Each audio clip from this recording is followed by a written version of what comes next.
My Bommarillu Sunita's kitchen పప్పు చేస్తున్నాండి.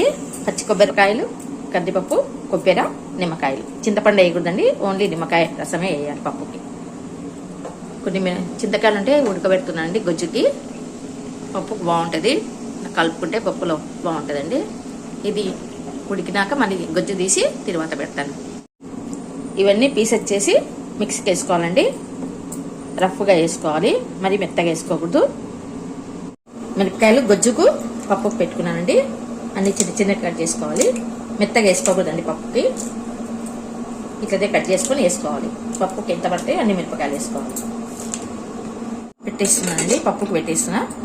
మిరపకాయలు తరిగేసి, onion మాత్రం వేయకూడదండి పచ్చి కొబ్బరి పప్పుకి. ఆనియన్ వేయకూడదు, బాగుండదు. కొబ్బరి వేస్తున్నాం కదా.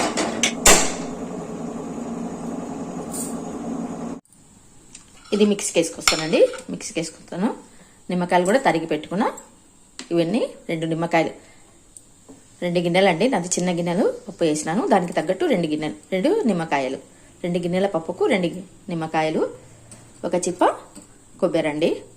ఇష్టం ఉంటే ఎక్కువ వేసుకోవచ్చండి, పప్పు కొంచెం ఉంది కాబట్టి నేను కరెక్ట్ వేస్తున్నాను. ఉంటానండి. నిమ్మకాయలు ఒక దాన్ని పిండి వేసుకుంటే తొందరగా వేసుకోవచ్చు.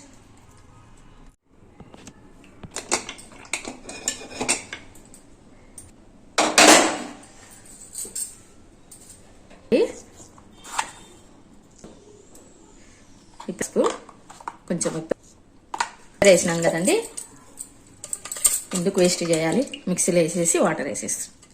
ముందు పచ్చిమిరపకాయలు పైకి వచ్చింటాయి కదండి, కొంచెము అవి ఇట్లా అనండి. పచ్చిమిరపకాయలు అన్నీ పైకి వచ్చింటాయి కదా, అవి కొంచెము ప్రెస్ చేసి పప్పు గుత్తితో అనండి, కారం వస్తుంది. కొబ్బరి కూడా ఇప్పుడే వేసేసి వేడికి మగ్గిపోవాలి.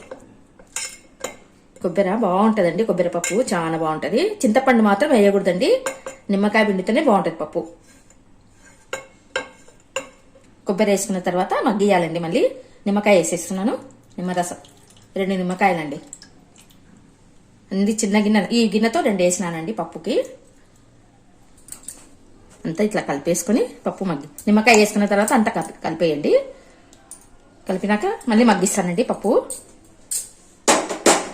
మళ్ళీ ఒక 2 నిమిషాలు పప్పు మగ్గిస్తే బాగుంటుందండి. కొబ్బరి పప్పు చేసుకున్నారంటే ఇడవరు, అంత బాగుంటుంది.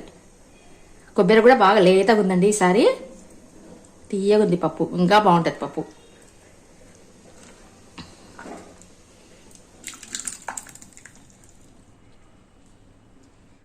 ఆవాలు, జీలకర్ర, ఎల్లిపాయలు వేసుకోవాలండి. ఎల్లిపాయలు కొంచెం ఎక్కువ వేసుకోవాలి, బాగుంటుంది పప్పుకి. కొద్దిగా ఉల్లిపాయలు ఎక్కువ వేసుకోవాలి. మీద కరివేపాకండి, ఇంగు వేసి వేయాలి. కలిపి పప్పులో వేసేస్తాను. కలపకుండా ముందు మూత పెట్టేయాలండి.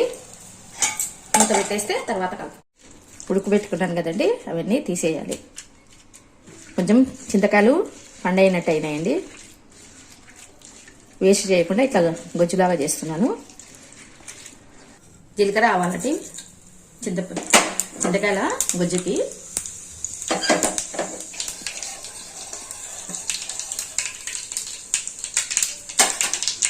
మిరపకాయలు కాటు వేసుకోవాలి.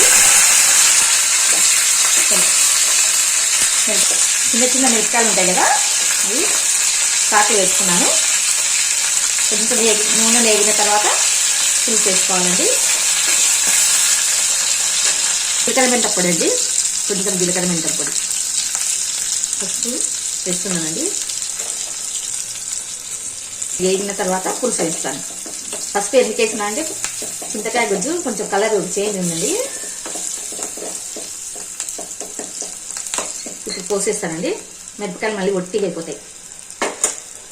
చూడండి ఇంత వచ్చింది.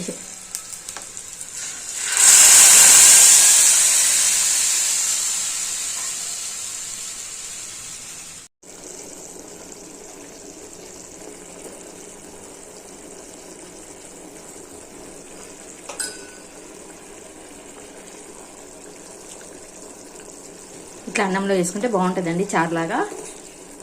మిరపకాయ కారము గల్లం నుంచి వస్తుంది కదా, ఇవి మెత్తగా ఉడుకుతాయి కదా పులుపులో, మిరపకాయలు కూడా కొరుక్కొని తింటే చాలా బాగుంటాయి. ఈ మిరపకాయలు భలే టేస్ట్ ఉంటాయండి.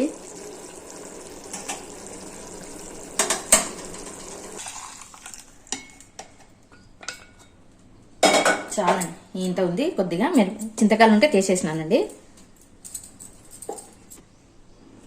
మిరపకాయలు బాగా ఉడికిపోతాయి, నానిపోతాయి కదండి చింతకాయలు, అవి కొరుక్కొని తింటే చాలా బాగుంటాయి మిరపకాయలు. పప్పు కలిపేస్తానండి.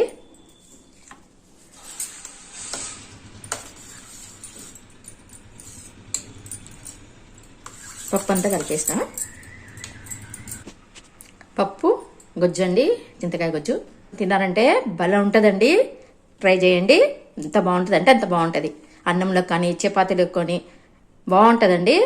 దీనిలో ఉప్పరుగులు వేయించుకోవాలి, మజ్జిగ మిరపకాయలు వేయించుకోండి, బాగుంటుందండి. ఇప్పుడు నేను గొజ్జు చేసినాను కదా,